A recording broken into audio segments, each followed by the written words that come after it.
Okay guys, Assalamualaikum. So saya nak share sedikit sebanyak kenapa saya sell dalam grup MIT dah. Diorang dah tahu dah ni. Ada yang tahu, ada yang belum tahu, ada yang dah tahu, confirm dah tahu dah. Sebab benda ni saya dah share every single day. Saya buat kelas every day. So right now, apakah maksud VPB ni? So kenapa saya sell? Okay, yang pertama sekali saya tengok di H1 dulu. Okay, betul. Korang nampak tadi kan, saya cakap inilah tempat decision point sama ada kita nak melakukan buy ataupun sell. Betul tak? Tadi saya dah marking kan. Okay, tapi sekarang ni kalau saya feel the bit of market, cuba korang bayangkan di H1 apa yang kita nampak. Okay, dia solid sell, solid buy. Okay, betul, buy. Tapi sekarang ni apa saya nampak, 2 jam dia sideways kat sini, bermain kat sini. Tiba-tiba sub, dia naik laju, momentum buy dan momentum sell. Nampak ni, momentum buy, sebatang buy dan sebatang sell. Siapakah ini? Dan dia drop tu almost 100%. Dalam 80% dia membuat penerjunan. Kalau kita tengok daripada sini sampai sini, nampak tak? Ni kalau kita buka Fibo ni untuk kita nak mengukur ni nampak volume sell tu drop sampai 61.8. So nampak tak volume sell tu tengah menguat. So itu volume dulu. Kalau benar itu seller, kita kena ikut lagi. So saya terus tanpa buang masa, saya pergi dekat sini. Saya buat pukul 4 dan pukul 3 tadi. Saya buat vertical line tadi dan saya pergi terus dekat M1. Okay, sebab ini awal tadi kan. Ini pukul berapa tadi? Dalam pukul 2 tadi, 2-1 macam tu, dia dah bagi hint. So pukul berapa tadi ya?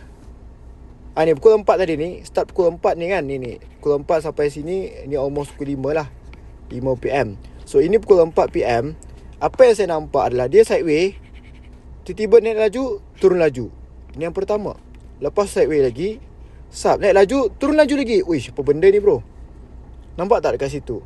Setelah berlakunya sideways, okay, saya zoom in lagi sikit. Cuba korang bayangkan lagi dan korang tengok lagi. Harga tu sideways, tiba-tiba sub, solid buy, solid sell. Nampak?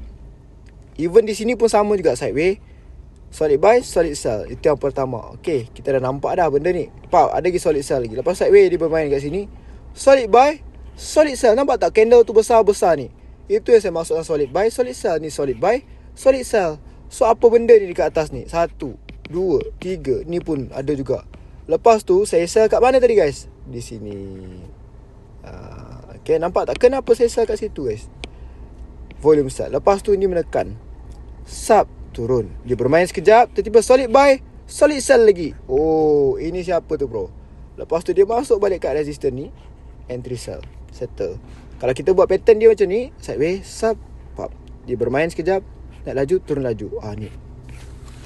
Ini guys, volume dan pressure ni memang sedap ni. Kau entry kat sini pun tak jadi masalah. Takut entry lagi kat sini. Tapi masalahnya di sini tak nampak kan. Tapi ada juga.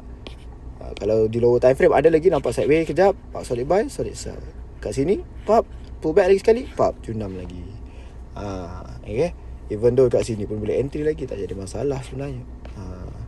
Okay. Boleh faham tak guys? Itulah reason kenapa saya sell guys. Itulah reason kenapa saya sell. Okay. So apapun, harap-harap explanation saya ni simple, padat dan dapat korang faham semua. InsyaAllah kita tunggu lagi next setup. Saya rasa berapa pip? I think sampai kot 100 pip. Sampai 100 pip guys. Sampai 100 pip. Nampak tak guys? Zero float lagi, 100 pip lagi. Sedap bro. Tapi tak apa, kita tunggu lagi next setup. InsyaAllah semoga bermanfaat.